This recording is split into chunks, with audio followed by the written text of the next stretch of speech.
Okay. What's going on, family? It's your boy Brandon Chung, and I'm back at it again, man. I'm back at it yet again. It's a little different scenario, but I'm out here outside, getting some nature, getting some fresh air, everything, man. I just decided just to take a break and come out here, really hone in on myself, understand myself. First of all, guys, thank you so much for subscribing to me, everything like that. Thank you so much for watching the videos and thoroughly enjoying them. I don't know, is this some sort of podcast episode? I don't know. I guess it is, man. First of all, man, I haven't been on Instagram or TikTok in a while. Well, I've been on Instagram a couple times in the past month or so, and I haven't been on TikTok in like a month or two. Like, I haven't even been on the app at all whatsoever. So how do I feel about something like that, Because that's where I really got started with this whole sports car deal. Believe it or not, it's my TikTok. I started YouTube first, but I really kind of took off like 100, 200 followers and stuff like that through TikTok. I think a lot of people found me on YouTube through TikTok as well. And then all of a sudden, I just stopped posting. So I think I just stopped posting because I was just really burnt out at TikTok, posting every day and not equating the right balance to my life, right? It was just too much creation, not enough. I was really forcing these TikToks. I was really trying to get a trend and stuff like that. So I stopped making videos for all the views and the numbers, and now I'm much healthier. My mindset's much better off. And on YouTube, man, I was getting burnt out to the same pedigree, right? So I didn't upload for a week on YouTube. I've been only doing the soccer card Saturdays. So I've been trying to balance my schedule much better. Like, I've been trying to get a soccer card Saturday, like a news update or whatever, and then a mail day, and then one or two podcasts, and like a thank you Wednesday. Just a format. I just need to have a format right now. The reason I need to have a format, I'm busy in my life. That PSA submission took me like 20 hours across like a few days to do. I'm trying to get like a ComC submission in, a GMA submission. I'm trying to do a lot of things right now in terms of my sports card business. But right now, today's Sunday. I woke up late, man. Today was a lazy day. But I'm just outside because of the beautiful weather and everything like that. Oh, man, it's beautiful outside. But I don't know. I just wanted to try something different. But yeah, I got a lot going on in terms of my sports card business. I've been picking up a couple nice pieces. I got to do mail days on those. I made my most expensive purchase ever like a few days ago, so I'll let you guys know what that is later. Yeah, man, and I sold the Luka card. I sold my most expensive card ever as well. So, hey, bro's making some big bro moves out here. Bro's making some big bro moves, but I sold my Luka Doncic for like $1,100. It doesn't seem like that much because he was just at $2,000, but for me, that's like $900 profit, and I'm thinking that's crazy, man. So, doing good. I gotta constantly check this thing because who knows. But yeah, man, big bro, I'll be making moves. I'll be making the money moves, trying to do it intelligently. And I gotta say to the people on my TikTok, like, thank you so much, guys, on TikTok community, the whole community in general. Like, especially big ups to Back Into Cards, man. He like checks on me, like we're like really cool. So shout out to him, and shout out to Rich, aka the Happy Collector. He's a cool guy as well. Who else? Polly B Sports Cards, Cahill Cards, No Limits Ryan. Those are big ones, but other TikTok people, even like New England Pieces, bro, and then Dan Home Run, and all these guys, they got my back and I got theirs. It's like, it's crazy. That's like a real community. Because on TikTok, there be some like 13-year-olds saying, hey, you suck, you ain't do this, and all of this. And these guys, I haven't even met yet, like physically, but like we know each other on TikTok. Like they got my back, and it's absolutely crazy. That honestly makes me want to just come back to TikTok for the guys, but I don't know, for myself, I don't really see a purpose with TikTok right now. I know that might cut some people off, but what I'm trying to say by that is like, I don't even know, to be honest. This is not a planned episode, by the way, so the format's going to be very off. I'm going to be rambling about whatever, or not, you know what I mean? TikTok, man, it was just limiting me to 1 minute. I can't really say what I want the most authentic way possible. You know, I fear if I go back on TikTok, I'll be stuck in that same unhealthy behavior of following the trend and trying to, you know, play that numbers game, play that statistical game, and not give value. I feel like that's where I was at with TikTok. I feel like I don't want my YouTube channel to be like that. So far, it's good, but, you know, listening to some external voices and stuff like that, man, it makes you want to hop on the numbers and trying to make videos for that specific reason. Oh, man, I don't know. I want to come back on TikTok, but I don't know how to do it yet, so I'm still trying to, like, figure out how I'm going to do that. I don't know. I don't know how I'm going to do this TikTok thing. I plan on coming back, but not right now. And then YouTube, man. YouTube's my first love. By the way, I watch like YouTube at least 6 hours a day or something like that, or 4 hours a day. I'm crazy. So I need to at least have 1 day a week where I just cut off YouTube and cut off my phone, man. And just completely just be immersed with that nature and Mother Nature. Play basketball, get fresh air, just freely, you know, think about whatever I want to do. Man, I gotta check recording because, you know, this phone be crazy. Okay, we're good. You know, and I don't know what you guys think, but do you guys feel like social media is kind of limiting you in any sort of way? Do you feel like you have a social media addiction, or at least an unhealthy craze for it? Like, let's say your phone smashed. Like, what would you do? Like, what are like the apps you would miss? You know what I mean? And so with all that, like, can you live without social media? Like, can you even function? I don't know, man. It's for some people, I don't even think they can. If these ladies don't have Instagram, oh, that's game over. So, okay, I'm trying to make this a sports card episode, I guess, but I just had to get that out there about the whole TikTok thing. I've been thinking about that. You know, and sometimes when I'm busy, like my sports card business, it'd be like 1 week I'm not really that busy because I'm holding like most of my pieces and, you know, nothing's happening, right? Or 1 week I have to do a PSA submission, COMC submission, GMA submission. So I'm doing all of that. So now I'm super busy and I'm trying to like move my Luca card to afford all those submissions. And I'm trying, you know what I mean? And I'm trying to sell Pokemon games or whatever's in my house. You can check my eBay store. It's totally there. But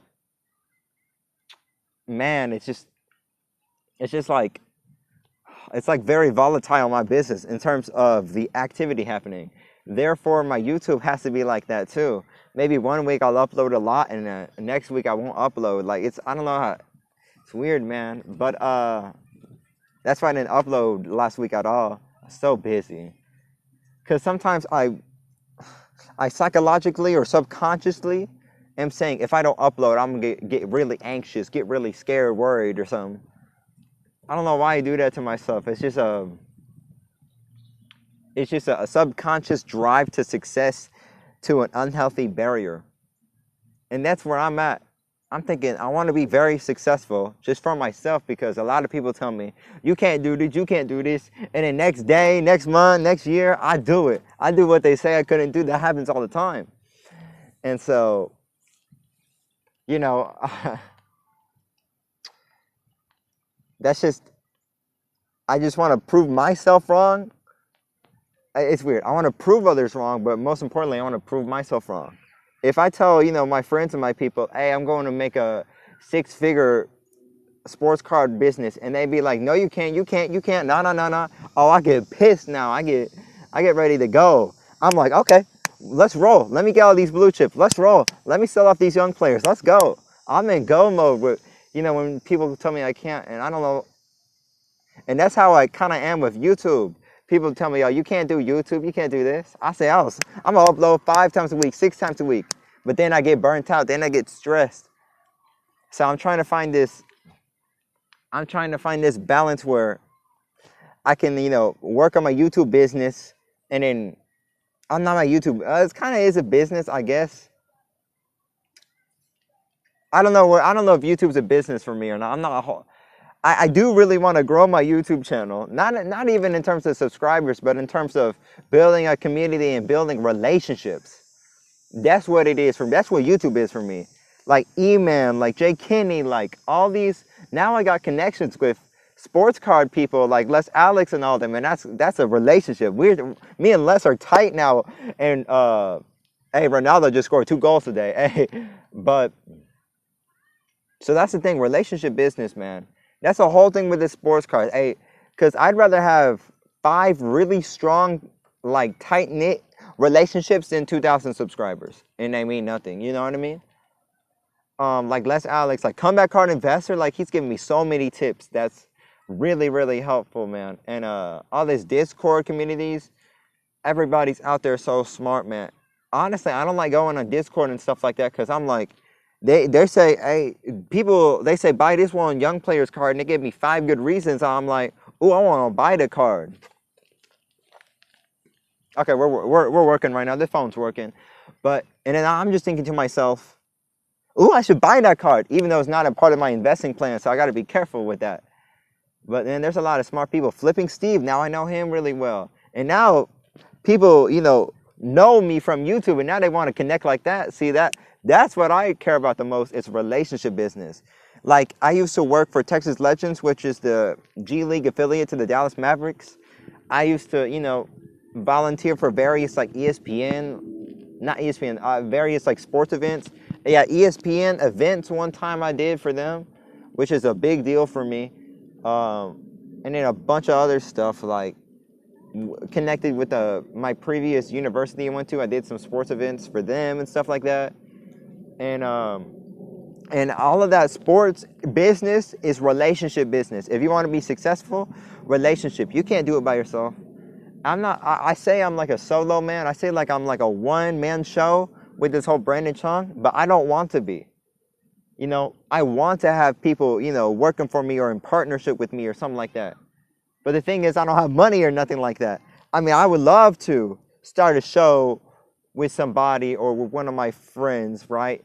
A sports card show and do something like that.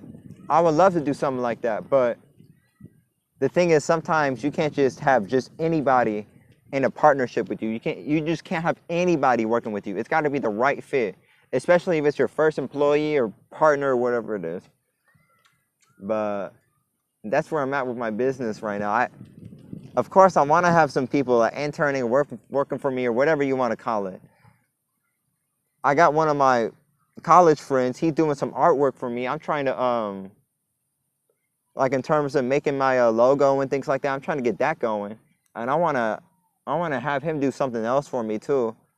Eventually, I want to have a video editor. Okay. Now I'm talking about my YouTube future, I guess, which is random.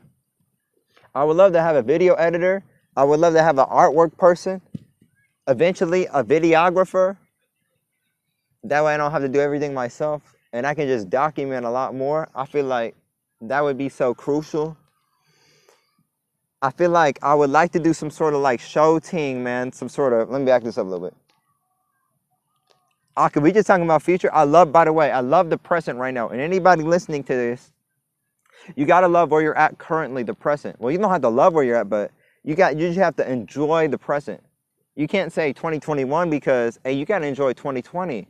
Time is too short. We learned this lesson from Kobe, from Nipsey Hussle, from all the people in my life who went away, But yeah. So I want a videographer, a video editor, artwork person, and I want eventually. This is all eventual stuff. I have specific visions for the future, and someone maybe either a sports card personality out there or one of my homies. to start like a show together, some sort of like a podcast show, or because I see people with 2 or 3 guys out there. I'm like a popping guy myself. I'm like boom boom out here. But hey, if we got like a personality like me, and then somebody who can counterbalance with me, oh, I think that'd be crazy. I don't know. Yeah, I don't know. I just have ideas like that, man. So it's good to have imaginations. And when I'm out here outside, I can think about that stuff, imagination, and nobody's going to judge me out here. Nobody's going to marginalize my imaginative thought process, saying, no, you can't. To marginalize me, I wouldn't have a YouTube channel if they try to marginalize me, or I wouldn't have a 5-figure, you know, sports card business or nothing like this if they didn't marginalize me. But, you know, I'm just really thankful for you guys building relationships. That's the thing. I want to get into Facebook and Discords more, but the thing is, if I hear you guys convince me good, I might go out and buy a player with money I don't currently have. That's a big problem. So I hope you guys understand me on that one. I mean, and it's a good thing too, but it's very convincing. Like, they say, buy this MLS player. I said, why? They say 1, 2, 3, 4, 5, 6. I say, dang, that's a good reason, but I just cannot. And another thing is, y'all think I'm making money from you in some sort of fashion. Like, maybe I have a platform I can pump and dump, which is true. But simultaneously, I'm making money from you guys in the aspect where if I did go on the Discord, man, you guys make excellent recommendations. Because if 100 people watch my video on average, which is, by the way, absolutely retarded, I think it's retarded. Other people think that's a microcosm. I think that's a macrocosm in my world. Am I recording?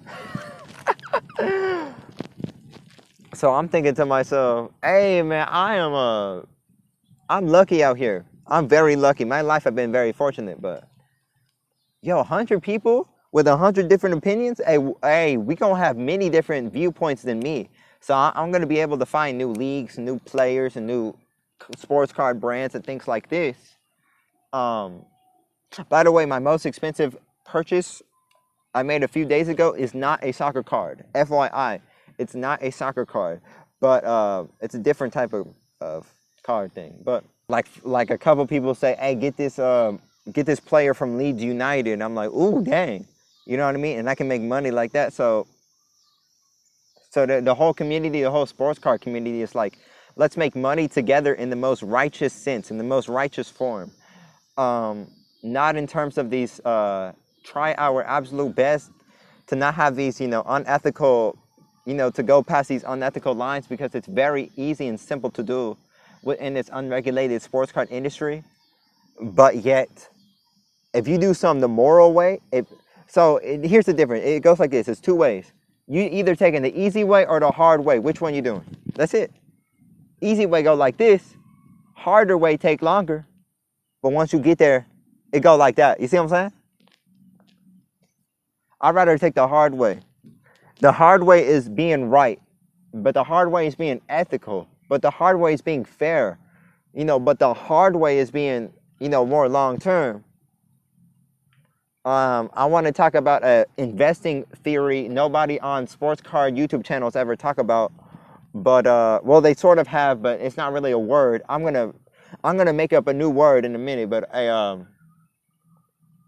you take it the easy way, they call it shortcut. Ain't no billionaire made a shortcut. Ain't no Peter Lynch, no Paul Echon, no Ray Dalio. Nobody took no damn shortcut out here. So that's the thing, and all these people trying to take shortcuts. Hey, who the player? This. Hey, who's the course? That. Hey, you know, who's the pump it down? Boom, boom. Who the young player? Boing, boing. Ding, ding, ding, ba, ba, ba. I'm an onomatopoeia guy, but no. So I'd rather take the hard way. But the one way I do like that makes sense is this. I made it this sports card word. It's been in the investing world, the stock market. Let's transvert that theory into sports cards. Social arbitrage theory. Brad, aka Comeback Card Investor, he likes this theory a lot, but he's never made up a word for it. Hey, Brandon Chung, you call him the OG because he originates things, nonetheless. Am I recording? I had to make sure. I got that part in. But yeah, what is social arbitrage, Brandon? It's just what I was on the show with Les Alex and Comeback Card Investor. I don't know how I was on there, by the way. I don't know how I was on there. Out of all the soccer card people, Brandon Chung on there. That is like the highest respect, and I appreciate those dudes for having me on. That dude. Anyway, social arbitrage. First of all, you guys know what arbitrage is in general, right? You buy something from a garage sale and then you sell it for more on eBay, or that's an example of arbitrage. Retail arbitrage. You buy $2 toy at Walmart, sell it online for $10. That's retail arbitrage. Let's talk social arbitrage. Hey, we talking about these icons on here. Hey, what's going on in corporate American business right now? We struggling. You know, we trying to find many different ways to be successful in the business terms. You see people in Walmart, like in terms of Spectrum, a lot of these third parties trying to promote you all these TVs and stuff. Hey, nobody can sell you stuff, so people have to literally come in your face. But the power of influencers is unmatched, especially in 2020 economy, 2021 economy, 2022 economy. Yo, Travis Scott McDonald's burger. Now everybody's going to get this freaking quarter pounder, which is it's just a burger, fam. It's just a burger. But nobody cared about McDonald's at first. Everybody's going to Chick-fil-A and stuff like that. Now Travis Scott says, we got a burger now. We got a burger now. We are the Scots. And now everybody is flocking over to McDonald's. And I see moms ordering for their kids this Travis Scott meal. Because all these kids want it. All these 7-year-olds, 13-year-olds and stuff like that. Now I'm seeing with Dunkin' Donuts, Charlie D'Amelio, #1 TikTok person, right? And then she goes, "Ooh, I like this coffee." And all these 15-year-old girls and all these guys, boom, they had it right there at Dunkin' Donuts. They going right past Starbucks. They ain't going to Starbucks. They going to Dunkin' Donuts. Yeah, man, the power of influence is heavy. Dunkin' Donuts go like, "Hey, we ran out of coffee." So the arbitrage is there. You know, Spotify, Joe Rogan. Spotify, you know, makes $5 billion off Joe Rogan. Just one influencer, one signing, right? And now they're trying to censor him, but that's a different conversation. You know, Gap is a struggling clothing brand. So what do? Oh, we got to create some buzz. We got to do something with pop culture. Yeezy. Hey, what's up? What's up, Ye? We'll make you... Hey, Ye's like, make me a board member of the Gap. He's got that much power before I release a line to Gap. So, first of all, this is just a hypothetical thing. I believe the biggest shoe in 2021 will be a Jesus Yeezy. Be a Christian Yeezy. Actually, I'd be looking to buy that low-key. Because, you know, I love Kanye's Christian music. Trust me, I got a point. I'm going to get back to it. Please just keep listening for one moment. The Jesus Yeezy will be the #1 shoe in 2021, Q3, Q2, Q3, something like that. But he's like, you know, I'm culture. I'm the guy. When I release something, they want me.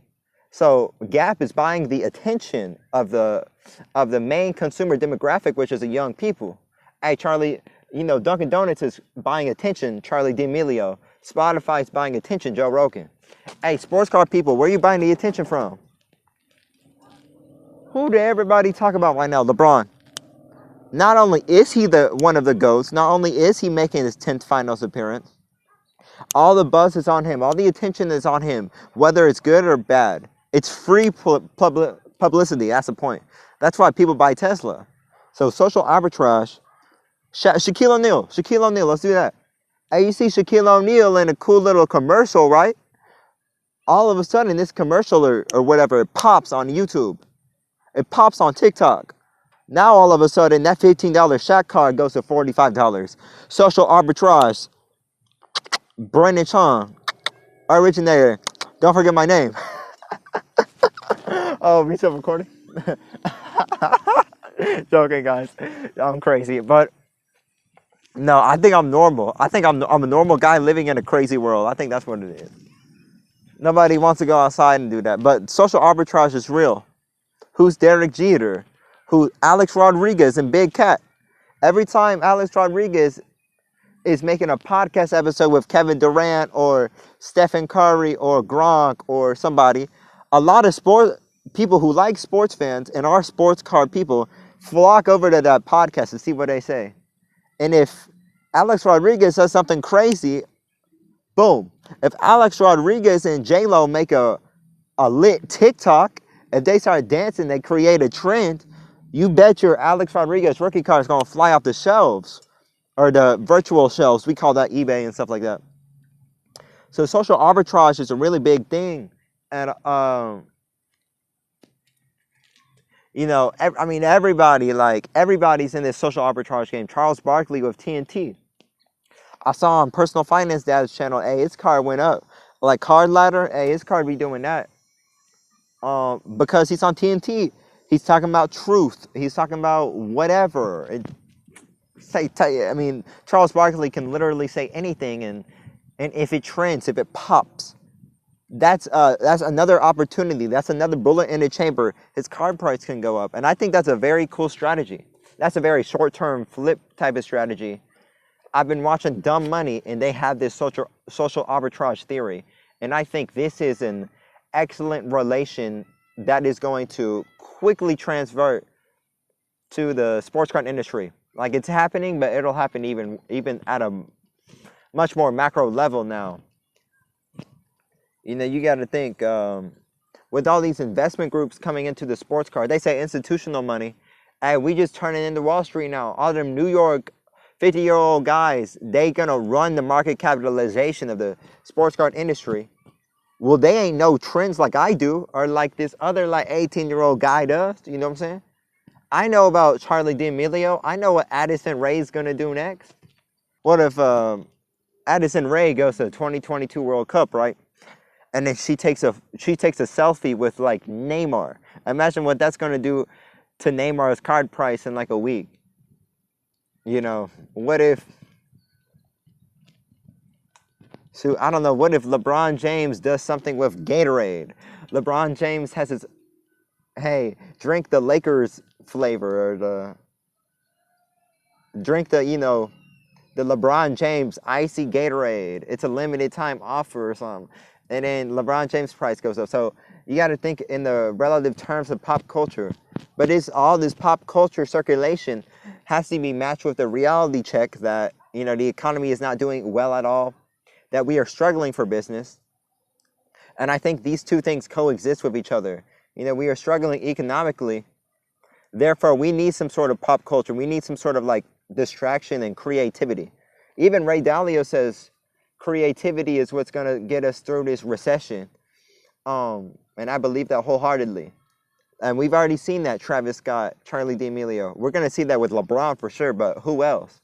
Is Allen Iverson going to do something with a Philadelphia fast food brand?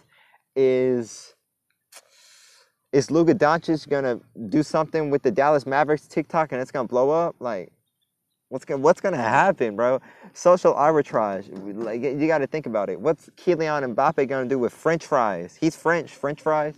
I don't know, like.